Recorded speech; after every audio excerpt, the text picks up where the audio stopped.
ನಮಸ್ಕಾರ. ನ್ಯಾಷನಲ್ ಎಕ್ಸ್‌ಪ್ರೆಸ್‌ಗೆ ಸ್ವಾಗತ. ನಾನು ರಂಜಿತಾ ರೇವಣ್ಣ. ಸಂಸತ್ತಿನ ಆವರಣದಲ್ಲಿ ಇಂದು ನಡೆದ ಘಟನೆಯೊಂದು ಸಾಮಾಜಿಕ ಮಾಧ್ಯಮಗಳಲ್ಲಿ ಭಾರಿ ಗಮನ ಸೆಳೆದಿದೆ.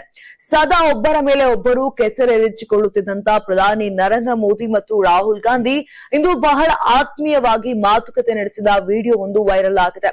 ಇಂದು ಪ್ರಧಾನಿ ನರೇಂದ್ರ ಮೋದಿ ತಮ್ಮ ಕಾರಿನಿಂದ ಇಳಿದು ಬಂದವರೇ ಕೈ ಮುಗಿದು ನಮಸ್ಕರಿಸುತ್ತಾ ಲೋಕಸಭೆಯ ವಿರೋಧ ಪಕ್ಷದ ನಾಯಕ ರಾಹುಲ್ ಗಾಂಧಿ ಅವರೊಂದಿಗೆ ಕೆಲ ಸಮಯ ಆಪ್ತ ಮಾತುಕತೆಯನ್ನ ನಡೆಸಿದ್ದಾರೆ. ಈ ವೇಳೆ ಇಬ್ಬರು ನಾಯಕರು ಸೌಹಾರ್ದಯುತ ರೀತಿಯಲ್ಲಿ ಮಾತನಾಡುತ್ತಾ ನಿಂತಿರುವ ವಿಡಿಯೋ ವೈರಲ್ ಆಗಿದೆ. ಚುನಾವಣೆಗಳು ನಡೆಯುತ್ತಿರುವ ಹಿನ್ನೆಲೆಯಲ್ಲಿ ಕಾಂಗ್ರೆಸ್ ಮತ್ತು ಬಿಜೆಪಿ ಪರಸ್ಪರ ಆಜನ್ಮ ಶತ್ರುಗಳಂತೆ ಕಿತ್ತಾಡುತ್ತಿರುವ ಈ ಸಂದರ್ಭದಲ್ಲಿ ಪ್ರಧಾನಿ ಮೋದಿ ಮತ್ತು ರಾಹುಲ್ ಗಾಂಧಿ ನಡುವಿನ ಈ ಸಣ್ಣ ಮಾತುಕತೆ ಬಹಳ ಗಮನ ಸೆಳೆದಿದೆ. ಸಮಾಜ ಸುಧಾರಕರಾದ ಮಹಾತ್ಮ ಜ್ಯೋತಿಬಾ ಫುಲೆ ಅವರ 200ನೇ ಜನ್ಮ ದಿನಾಚರಣೆಯೆಂದು ಅವರಿಗೆ ಪುಷ್ಪ ನಮನ ಸಲ್ಲಿಸಲು ಪ್ರಧಾನಿ ಮೋದಿ ಸಂಸತ್ತಿನ ಆವರಣದಲ್ಲಿರುವ ಪ್ರೇರಣಾ ಸ್ಥಳಕ್ಕೆ ಆಗಮಿಸಿದರು. ಆಗ ಅಲ್ಲಿದ್ದ ರಾಹುಲ್ ಗಾಂಧಿ ಜೊತೆ ಪ್ರಧಾನಿ ಮೋದಿ ಮಾತನಾಡಿದ್ದಾರೆ. ಸುಳ್ಳು ಪ್ರಮಾಣ ಪತ್ರಗಳ ಮೂಲಕ ಭವಾನಿಪುರದಲ್ಲಿ ನನ್ನ ಉಮೇದುವಾರಿಕೆಯನ್ನ ಅಸಿಂಧುಗೊಳಿಸಲು ಬಿಜೆಪಿ ಪ್ರಯತ್ನಿಸುತ್ತಿದೆ ಅಂತ ಪಶ್ಚಿಮ ಬಂಗಾಳ ಮುಖ್ಯಮಂತ್ರಿ ಮಮತಾ ಬ್ಯಾನರ್ಜಿ ಕಿಡಿಕಾರಿದ್ದಾರೆ. ಇನ್ನು ಪಶ್ಚಿಮ ಮೇದಿನಿಪುರ ಜಿಲ್ಲೆಯ ಕೇಶಿಯಾರಿನಲ್ಲಿಯೂ ಚುನಾವಣಾ ರ್ಯಾಲಿಯನ್ನ ಉದ್ದೇಶಿಸಿ ಮಾತನಾಡಿದಂತ ಅವರು ಚುನಾವಣಾ ಆಯೋಗದ ಸಹಾಯದಿಂದ ನನ್ನ ವಿರುದ್ಧ 2 ಸುಳ್ಳು ಪ್ರಮಾಣ ಪತ್ರವನ್ನ ಸಲ್ಲಿಸುವ ಮೂಲಕ ಭವಾನಿಪುರದಲ್ಲಿ ಉಮೇದುವಾರಿಕೆಯನ್ನ ಅಸಿಂಧುಗೊಳಿಸಲು ಬಿಜೆಪಿ ಪ್ರಯತ್ನಿಸುತ್ತಿತ್ತು. ಆದ್ರೆ ಅವರ ರಣನೀತಿಯನ್ನ ನಾವು ವಿಫಲ ಮಾಡಿದ್ದೇವೆ ಅಂತ ಹೇಳಿದ್ದಾರೆ. ಭವಾನಿಪುರ ಕ್ಷೇತ್ರದಲ್ಲಿ ಮಮತಾ ಬ್ಯಾನರ್ಜಿ ಅವರಿಗೆ ಬಿಜೆಪಿ ನಾಯಕ ಸುವೇಂದು ಅಧಿಕಾರಿ ಅವರು ಪ್ರತಿಸ್ಪರ್ಧಿಯಾಗಿದ್ದಾರೆ. ಪ್ರಜಾಪ್ರಭುತ್ವ ರೀತಿಯ ಚುನಾವಣೆಯ ಮೂಲಕ ಗೆಲುವು ಸಾಧಿಸಲು ಸಾಧ್ಯವಿಲ್ಲವೆಂದು ಬಿಜೆಪಿಯು ಚುನಾವಣಾ ಆಯೋಗದ ಸಹಾಯದಿಂದ ಎಸ್ಐಆರ್ ಮೂಲಕ ಬಲವಂತವಾಗಿ 90 ಲಕ್ಷ ಮತದಾರರನ್ನ ಮತಪಟ್ಟಿಯಿಂದ ತೆಗೆದುಹಾಕಿದೆ. ಅದರಲ್ಲಿ 60 ಲಕ್ಷ ಹಿಂದೂಗಳು ಮತ್ತು 30 ಲಕ್ಷ ಮುಸ್ಲಿಮರಿದ್ದಾರೆ ಎಂದು ಆರೋಪಿಸಿದ್ದಾರೆ.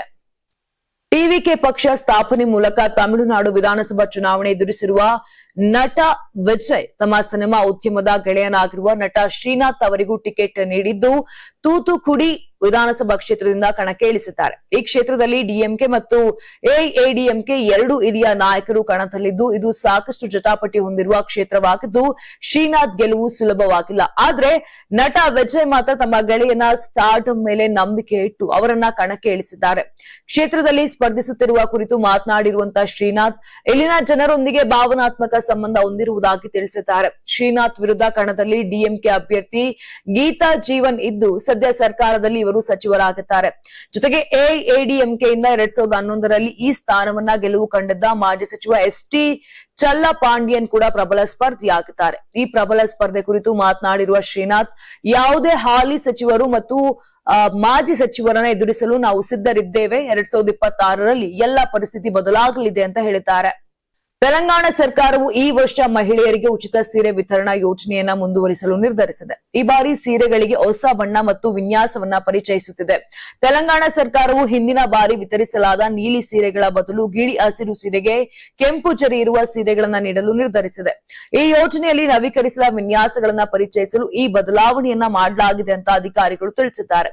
ಇನ್ನು ತೆಲಂಗಾಣ ಸರ್ಕಾರ 450 ಕೋಟಿ ರೂಪಾಯಿ ವೆಚ್ಚದಲ್ಲಿ 1 ಕೋಟಿ ಸೀರೆಗಳನ್ನ ಉತ್ಪಾದಿಸುವ ಆದೇಶವನ್ನ ಟೆಸ್ಕೋಗೆ ನೀಡಿದೆ. ಕಳೆದ ವರ್ಷ ಇಂದಿರಾ ಗಾಂಧಿ ಅವರ ಜನ್ಮ ದಿನಾಚರಣೆಯಂದು ನವೆಂಬರ್ 19ರಂದು ಸರ್ಕಾರ ಸುಮಾರು 86 ಲಕ್ಷ ಸೀರೆಗಳನ್ನ ವಿತರಿಸಿತು. ಇನ್ನು ಪ್ರಸ್ತುತ ಸರ್ಕಾರ ಅಕ್ಟೋಬರ್ ವೇಳೆಗೆ ಸೀರೆಗಳ ಉತ್ಪಾದನೆಯನ್ನ ಪೂರ್ಣಗೊಳಿಸಲು ಮತ್ತು ಈ ವರ್ಷ ಅದೇ ದಿನಾಂಕದಂದು ಮತ್ತೆ ಸೀರೆಗಳನ್ನ ವಿತರಿಸಲು ನಿರ್ಧರಿಸಿದೆ. ಇನ್ನು ಮುಖ್ಯಮಂತ್ರಿ ರೇವಂತ್ ರೆಡ್ಡಿ ಒಂದೇ ಬಣ್ಣವನ್ನ ಕಾಯ್ದುಕೊಳ್ಳುವ ಬದಲು ಪ್ರತಿ ವರ್ಷ ಬೇರೆ ಬೇರೆ ವಿನ್ಯಾಸ ಮತ್ತು ಬಣ್ಣದ ಸೀರೆಗಳನ್ನ ವಿತರಿಸಲು ಅಧಿಕಾರಿಗಳಿಗೆ ನಿರ್ದೇಶನ ನೀಡಿದ್ದಾರೆ ಎನ್ನಲಾಗುತ್ತಿದೆ. ಇದರ ಆಧಾರದ ಮೇಲೆ ಈ ಬಾರಿ ಅಧಿಕಾರಿಗಳು ಗಿಳಿ ಹಸಿರು ಬಣ್ಣದ ಸೀರೆಯನ್ನ ನೀಡಲು ನಿರ್ಧರಿಸಿದ್ದಾರೆ. ಅಲ್ಪಸಂಖ್ಯಾತರನ್ನ ಭಯದಲ್ಲಿಡುವುದು ಬಿಜೆಪಿಯ ಪ್ರಮುಖ ಗುರಿಯಾಗಿದೆ. ಅವರು ಆಡಳಿತ ನಡೆಸುತ್ತಿರುವ ರಾಜ್ಯಗಳಲ್ಲಿ ಏನಾಗುತ್ತಿದೆ ಎಂದು ಎಲ್ಲರಿಗೂ ಗೊತ್ತಿದೆ ಅಂತ ಡಿಎಂಕೆ ಅಧ್ಯಕ್ಷ ಎಂಕೆ ಸ್ಟಾಲಿನ್ ಆರೋಪ ಮಾಡಿದ್ದಾರೆ. ಅದರಲ್ಲೂ ಮುಸ್ಲಿಮರ ಮೇಲೆ ಬಿಜೆಪಿ ನಿರಂತರ ದಾಳಿ ನಡೆಸುತ್ತಿದೆ ಎಂದು ಕಿಡಿಕಾರಿದ್ದಾರೆ. ಬಿಜೆಪಿ ಇದೀಗ ಕ್ರಿಶ್ಚಿಯನ್ನರನ್ನ ಗುರಿಯಾಗಿಸಿಕೊಂಡಿದೆ. ಅವರು ಶಾಂತಿಯುತವಾಗಿ ಕ್ರಿಸ್ಮಸ್ ಆಚರಿಸಲು ಕೂಡ ಸಾಧ್ಯವಾಗುತ್ತಿಲ್ಲ ಎಂದಿದ್ದಾರೆ. ಇನ್ನು ಅಲ್ಪಸಂಖ್ಯಾತರಲ್ಲಿ ನಿರಂತರವಾಗಿ ಭಯ ಹುಟ್ಟಿಸುವ ಪ್ರಯತ್ನವನ್ನ ಬಿಜೆಪಿ ಮಾಡುತ್ತಿದೆ. ಇದು ದೇಶಾದ್ಯಂತ ಹರಡುತ್ತಿದೆ. ಮಣಿಪುರದಲ್ಲಿ ಏನಾಗುತ್ತಿದೆ ಎನ್ನುವುದನ್ನ ದೇಶವೇ ನೋಡ್ತಿದೆ ಅಂತ ಹೇಳಿದ್ದಾರೆ. ಇನ್ನು ಸಿಎಎ ವಕ್ಫ್ ಕಾನೂನುಗಳ ಮೂಲಕ ಅಲ್ಪಸಂಖ್ಯಾತರನ್ನ ಭಯಭೀತಗೊಳಿಸಲಾಗಿತ್ತು. ಇದೀಗ ಅದೇ ಉದ್ದೇಶದಿಂದ ಎಫ್ಸಿಆರ್ಎ ಜಾರಿ ಮಾಡಲು ಮುಂದಾಗಿದ್ದಾರೆ ಎಂದು ಹೇಳಿದ್ದಾರೆ. ಇನ್ನು ಎಐಎಡಿಎಂಕೆ ಅಧ್ಯಕ್ಷ ಕೆ ಪಳನಿಸ್ವಾಮಿ ಅವರು ಬಿಜೆಪಿಯೊಂದಿಗೆ ಮೈತ್ರಿ ಮಾಡಿಕೊಂಡು ಈ 3 ತಿದ್ದುಪಡಿಗಳಿಗೆ ಬೆಂಬಲ ನೀಡುತ್ತಿದ್ದಾರೆ. ಅವರಿಗೆ ಅಲ್ಪಸಂಖ್ಯಾತರ ಅಭಿವೃದ್ಧಿಯ ಕುರಿತು ಯಾವುದೇ ಕಾಳಜಿ ಇಲ್ಲ. ಆದರೆ ಭಾರತವನ್ನ ಜಾತ್ಯತೀತ ರಾಷ್ಟ್ರವಾಗಿಸಲು ಡಿಎಂಕೆ ಪ್ರಯತ್ನಿಸುತ್ತಿದೆ ಅಂತ ಹೇಳಿದ್ದಾರೆ. ತಮಿಳುನಾಡು ವಿಧಾನಸಭಾ ಚುನಾವಣೆಗೆ ಏಪ್ರಿಲ್ 23ರಂದು ಒಂದೇ ಹಂತದಲ್ಲಿ ಮತದಾನ ನಡೆಯಲಿದ್ದು, ಇಂದಿನಿಂದ 85 ವರ್ಷ ಮೇಲ್ಪಟ್ಟ ಹಿರಿಯ ನಾಗರಿಕರು ಮತ್ತು ವಿಕಲಚೇತನರ ಅಂಚೆ ಮತದಾನ ಆರಂಭವಾಗಿದೆ. ಮತದಾನ ಪ್ರಕ್ರಿಯೆಯನ್ನ ಸುಗಮಗೊಳಿಸಲು ಚುನಾವಣಾ ಅಧಿಕಾರಿಗಳು ಸಶಸ್ತ್ರ ಪೊಲೀಸ್ ಸಿಬ್ಬಂದಿಯೊಂದಿಗೆ ಮತದಾರರ ಮನೆಗಳಿಗೆ ಭೇಟಿ ನೀಡಿದ್ರು. ಈ ವೇಳೆ 85 ವರ್ಷಕ್ಕಿಂತ ಮೇಲ್ಪಟ್ಟ ಹಿರಿಯ ನಾಗರಿಕರು ಮತ್ತು ವಿಕಲಚೇತನರು ತಮ್ಮ ನಿವಾಸಗಳಿಂದಲೇ ಮತ ಚಲಾಯಿಸಲು ಅನುಕೂಲ ಮಾಡಿಕೊಡಲು ವ್ಯವಸ್ಥೆ ಕಲ್ಪಿಸಲಾಗಿದೆ. ವೆಲ್ಲೂರು ಜಿಲ್ಲಾ ಚುನಾವಣಾಧಿಕಾರಿ ಸುಬ್ಬುಲಕ್ಷ್ಮಿ ಅವರ ಸೂಚನೆಗಳನ್ನು ಅನುಸರಿಸಿ ಜಿಲ್ಲೆಯಾದ್ಯಂತ ಅರ್ಹ ಮತದಾರರನ್ನ ಗುರುತಿಸಲಾಗಿತ್ತು. ಚುನಾವಣಾಧಿಕಾರಿಗಳು ಅಂಚೆ ಮತದಾನ ನಡೆಸಲು ಅವರ ಮನೆಗಳಿಗೆ ಭೇಟಿ ನೀಡಿ ಮತದಾನ ಪ್ರಕ್ರಿಯೆ ನಡೆಸಿದ್ರು. ಇನ್ನು ಸುಗಮ ಮತ್ತು ಅನುಕೂಲಕರ ಮತದಾನ ಖಚಿತಪಡಿಸಿಕೊಳ್ಳಲು ಅಗತ್ಯ ಸೌಲಭ್ಯಗಳನ್ನು ಒದಗಿಸಲಾಗುತ್ತಿದೆ. ಈ ಕುರಿತು ಮಾತನಾಡಿದಂತ ಅವರು, ಹಿರಿಯ ಮತದಾರರು ಯಾವುದೇ ತೊಂದರೆ ಇಲ್ಲದೆ ತಮ್ಮ ಮನೆಗಳಿಂದಲೇ ಮತ ಚಲಾಯಿಸುತ್ತಿದ್ದಾರೆ ಅಂತ ಹೇಳಿದ್ದಾರೆ. ವಾಯು ಗುಣಮಟ್ಟ ಕಾಪಾಡುವ ಜೊತೆಗೆ ಗ್ರಾಹಕರ ಮೇಲೆ ವೆಚ್ಚದ ಹೊರೆಯನ್ನ ಕಡಿಮೆ ಮಾಡುವ ಉದ್ದೇಶದಿಂದ ದೆಹಲಿ ಸರ್ಕಾರ ಮಹತ್ವಾಕಾಂಕ್ಷೆಯ ಎಲೆಕ್ಟ್ರಿಕ್ ವಾಹನ ನೀತಿ 2026ರ ಕರಡನ್ನ ಬಿಡುಗಡೆ ಮಾಡಿದೆ.